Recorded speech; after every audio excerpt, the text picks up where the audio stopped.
بسم اللہ الرحمن الرحیم۔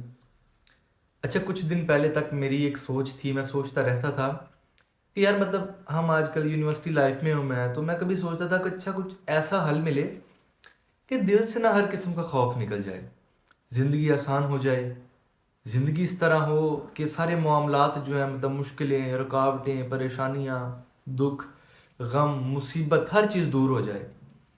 یونیورسٹی آتے جاتے میرے مائنڈ میں یہ سوچ ہر وقت رہتی تھی، کوئی اس کا سلیوشن مجھے نہیں تھا مل رہا، کتابوں سے بھی، یوٹیوبس پہ ویڈیوز دیکھنے سے نہیں آ رہا۔ اچھا، ریسنٹلی ہوا کیا کہ مجھے ایک بات بڑی دل میں تھی کہ یار جو بات کا جواب نہیں نہ کہیں سے ملتا، درویش اور صوفی بندہ اس بات کو بڑے پیار سے سمجھا دیتا ہے۔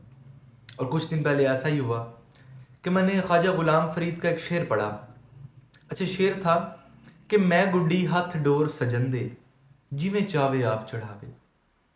اچھا، جب میں نے یہ شعر پڑھا اور اس شعر کو سمجھا نا تو میری زندگی آسان ہو گئی اس دن سے۔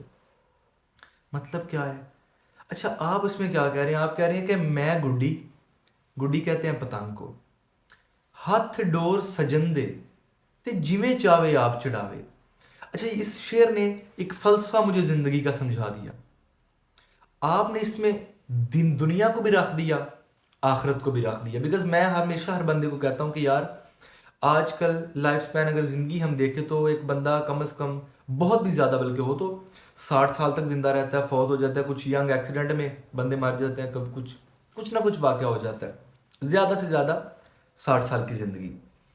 اچھا، میں لوگوں کو کہتا ہوں کہ یار 60 سال کی زندگی کی عیاشی کے لیے ہم اپنی نا ختم ہونے والی آخرت کی زندگی تباہ کر بیٹھتے ہیں۔ جیسے کہ پہلے ہم جناب مر کے جائیں گے قبر میں پڑے رہیں گے، پھر اٹھیں گے ساری ہوش، پھر محشر کا دن، حساب کا دن، ہماری حساب کی باری آئے گی، پھر کچھ حساب کرنے، حساب و کتاب ہونے کے بعد جزا اور سزا ملے گی، اگر سزا مل گئی تو پروگرام بڑھ گیا۔ اچھا، میں اب یہ سوچا تو میں نے کہا یار کچھ ایسا ہو نا، کچھ آسانی سے سمجھ آ جائے کہ دنیا بھی آسان، آخرت بھی آسان ہو جائے۔ تو خواجہ صاحب کی اس بات نے کہا کہ یار میں گڈی ہاتھ ڈور سجن جی میں چاوے آپ چڑھاوے، مطلب آپ کہتے ہیں کہ یار اپنا تعلق اللہ پہ اتنا رکھ لو، یقین، خدا سے امید نہیں ہوتی۔ ہم انسان کو کہہ سکتے ہیں کہ یار مجھے تم سے اس بات کی امید ہے، میں یہ امید کرتا ہوں یہ ہو جائے گا، مگر جب ہم دعا کے لیے ہاتھ اٹھاتے ہیں تو ہمیں یقین ہوتا ہے۔ خواجہ صاحب کہتے ہیں کہ میں نے اپنا سب کچھ جو ہے نا پھینک دیا خدا پہ۔ میں اگر بیمار ہوں تو میں اس بیماری میں بھی راضی ہوں، میں اگر دکھ میں ہوں میں اس دکھ میں بھی راضی ہوں، میں نے اپنے آپ کو مطمئن کر لیا خدا کی رضا میں۔ مثال کے طور پر دیکھیں، آپ فرماتے ہیں کہ میں دکھی ہوں نا تو میں نے دکھ میں گلہ نہیں کیا، جیسے بندوں کی عادت ہوتی ہے، بندہ خدا سے شکوہ کرنے لگ جاتا ہے۔ حالانکہ ہماری اوقات نہیں کہ ہم کبریا سے شکوہ کریں، اس ذات برحق سے شکوہ کریں۔ خواجہ صاحب کہتے ہیں میں اس پتنگ کی طرح ہوگا کہ جب جس کو کوئی اڑاتا ہے نا مالک، اور اس کی ڈور اس اڑانے والے کے ہاتھ میں ہوتی ہے، اب اس اڑانے والے کی مرضی ہے وہ پتنگ کو ادھر لے جائے چاہے ادھر لے جائے، چاہے بوک کروا دے، وہ اس اڑانے والے کی مرضی ہے، پتنگ کی اپنی مرضی کوئی نہیں۔ خواجہ صاحب کہتے ہیں میں نے اپنے آپ کو اس پتنگ کی طرح کر لیا، مطلب کہ میں نے خود کو چھوڑ دیا خدا پہ۔ اب خدا مجھے دکھ میں رکھے تو میں تب بھی راضی، خدا مجھے غم میں رکھے، مصیبت میں رکھے، میں تب بھی راضی۔ اور یقین کریں اس بات نے مجھے الحمدللہ کہنے کی عادت ڈال دی۔ میں نے وہ لوگ دیکھے جن کا بزنس کاروبار ہے، ریڈی والا ہے، کوئی کچھ ہے، میں نے اس سے پوچھا یار تیرا کاروبار کیسا جا رہا ہے؟ اس نے کہا الحمدللہ اللہ کا بڑا شکر ہے، اور میں نے ان لوگوں کو ترقی کرتا دیکھا۔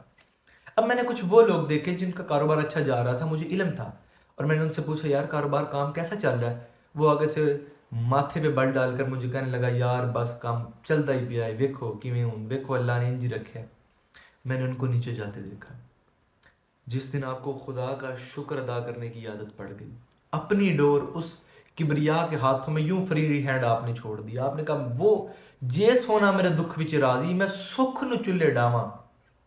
آپ کو جس دن یہ عادت پڑ گئی، یقین کرے زندگی بڑی خوبصورت ہو جائے گی۔ اور ایک بات میں دوبارہ کہوں گا، اپنی اس ختم ہو جانے والی چھوٹی سی زندگی کے لیے، اس کی عیاشی اور آرام کے لیے، اس میں پیسہ، مال، دولت، ہوس سارا اکٹھا کرنے کے لیے اپنی نا ختم ہونے والی زندگی کو تباہ نہ کریں۔ آج یہ 60 سال تو نظر آ رہے ہیں، کل کو جس زندگی نے ختم نہیں ہونا، قبر کے عذابوں سے کہاں جاؤ گے، ان مشکلات سے کہاں جاؤ گے۔ اس کی رحمت پر یقین رکھو اور خود کو اس کے حوالے کر دو۔ شکوہ نہ ہو، پریشان مت ہو. جس دن الحمدللہ کہنے کی عادت پڑ گئی، سب سیٹ ہو جائے گا. شکریہ.